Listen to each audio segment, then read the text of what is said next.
Saúde, irmão, com a paz do Senhor. Hoje, domingo, dia 21 de junho de 2020. Estamos aqui para passar mais uma lição da Escola Dominical. Hoje é a lição de número 12. Nessa oportunidade, louvo a Deus pela vida do pastor João, pastor desta igreja, também pela vida do pastor José de Lima, pastor superintendente da Escola Dominical. Estamos aqui para passar a lição de número 12, irmão Renan. Um chamado para ser discípulo. Hoje vamos aprender sobre ser discípulo, o que faz um discípulo, como é um discípulo, o que ele tem que aprender para fazer, como que funciona. Então a lição de número 12 é um chamado para ser discípulo. Fala, irmão Renan. Graças a Deus, mais uma vez eu quero cumprimentar todo o ADEC com a paz do Senhor. Também quero louvar a Deus pela vida do nosso pastor, o pastor João França, o pastor José de Lima. Agradecer também a oportunidade de mais um domingo poder estar aqui junto com vocês, para nós aprendermos a lição de número 12. Já estamos chegando ao final dessa revista, mas graças a Deus até aqui o Senhor tem nos ajudado. Também sempre faço questão de lembrar e agradecer ao irmão Paulo por poder a gente estar junto aqui, também o Juan, o João Pedro, que são os dois adolescentes que têm nos ajudado nesse trabalho, em todas essas aulas para gravar, e até aqui o Senhor tem nos ajudado e continuará nos ajudando. E hoje, como o irmão Paulo já adiantou, a lição 12, um chamado para ser discípulo.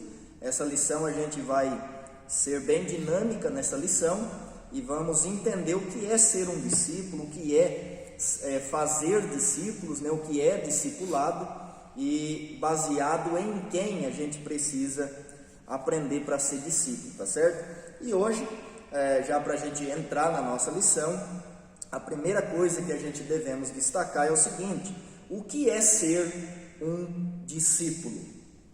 O que é ser discípulo? Na resolução aqui da Escola Dominical, ser discípulo é se inspirar naquele que tanto nos amou, procurar fazer as coisas do jeito que ele fazia nos mínimos detalhes. Ou seja, eu quero ler aqui Lucas capítulo de número 11, versículo de número 1, onde o discípulo pergunta: um dia Jesus estava orando em certo lugar. Quando acabou, disse-lhe um dos seus discípulos: Senhor, ensina-nos a orar. Comenta, Renan. Então a gente vê nesse texto que o irmão Paulo disse, né, o desejo de um discípulo: ensina-nos a orar. Então veja que o discípulo, ele observa, né, Paulo, muito o seu mestre. Os discípulos aqui, observando Jesus orar, eles sentiram o desejo de aprender a orar e fizeram esse pedido para Jesus. Coisa boa se todos nós, né, acordássemos todos os dias e dissesse isso para Cristo: Senhor, ensina-me a viver como o Senhor viveu, ensina-me a fazer o que o Senhor fazia, ensina-me a ser como o Senhor é. Eu também quero utilizar de um texto que está em João capítulo 13, versículo 14 e 15, que diz assim: Ora, se eu, Senhor e Mestre, vos lavei os pés, vós deveis também lavar os pés uns dos outros, porque eu vos dei o exemplo, para que como eu vos fiz, façais vós também. Então veja que o discípulo, o seu maior exemplo de aprendizagem é o seu mestre. Louvado seja Deus. Então veja, se a própria Bíblia diz, né, se nós querermos sermos mestre, nós vamos ser mais cobrados, né, irmão Paulo? Porque o mestre precisa ser exemplo para o seu discípulo. Um dos exemplos de aprendizado que eu vejo, irmão Renan, que quanto mais a gente aprende com o mestre, mais a gente se torna simples. Olha o que Jesus ensinou: lava o pé dos outros, um vai lavar os pés dos outros. Ou seja, quanto mais aprende, mais vai se tornar simples, vai se tornar humilde, vai saber que tem que começar ali por baixo. E isso é maravilhoso, né, na vida de Cristo, porque é por isso que a Bíblia diz em Filipenses capítulo 2, que é preciso haver em nós o mesmo sentimento que houve em Cristo Jesus. Então veja que se nós somos discípulos, nós temos que ter Cristo como nosso mestre e o nosso maior exemplo. Isso é ser discípulo, se colocar sob a tutela de um mestre e aprender a ser como o seu mestre é. Agora, irmão Paulo, olhando em Mateus capítulo 28, versículo 18 a 20, a gente faz o seguinte questionamento. Aqui Jesus está dando as últimas instruções aos discípulos, Mateus capítulo 28, 18 ao 20, e surge-se uma pergunta na nossa cabeça: será que todos nós temos a capacidade de fazer discípulos? Com certeza, todos nós temos. Por quê? Porque primeiro, segundo Marcos 16 e 15, isso é um mandamento. E segundo o que você leu, Mateus 28 a 19 a seguir, isso é um mandamento. Ou seja, sabe o que eu observo em ser discípulo e ter a capacidade de discipular? É fazer alguma coisa. Por quê? Depois nós vamos ver mais à frente, irmão Renan, aqui, os galardões que nós vamos ter no céu é devido ao nosso trabalho.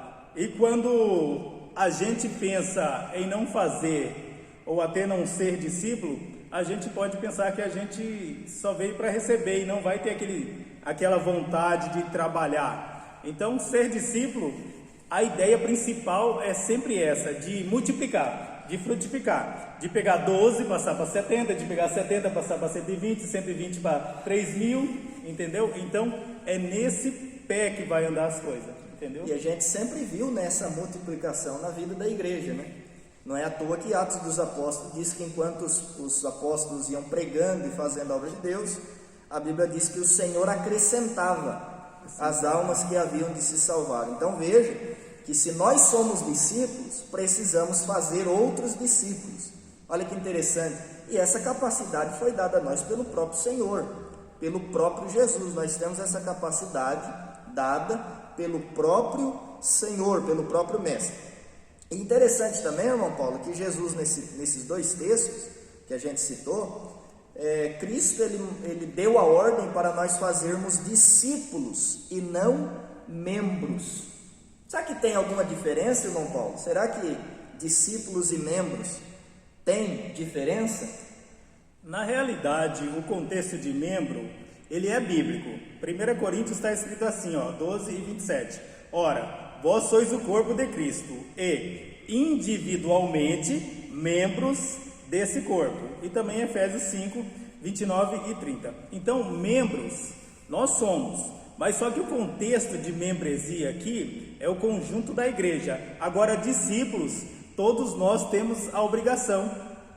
Por quê? Ser discípulo é aquele que não é egoísta. Ou seja, é como você ganhar alguma coisa nova, algo muito bom e querer mostrar para os outros e querer falar para os outros, olha, vem receber também porque funciona, é bom. Então, o detalhe de ser discípulo que eu observo na Bíblia, de ser discípulo e não somente membro, porque a gente ouve muito as pessoas dizer, e nós vamos completar a frente, né? Eu fui chamado só para ser membro, eu fui chamado, se eu ficar quietinho no meu canto já tá bom, eu já vi, irmão Renan, até alguém brincar assim, se eu for o tapete lá no céu para limpar o pé dos crentes, tá bom.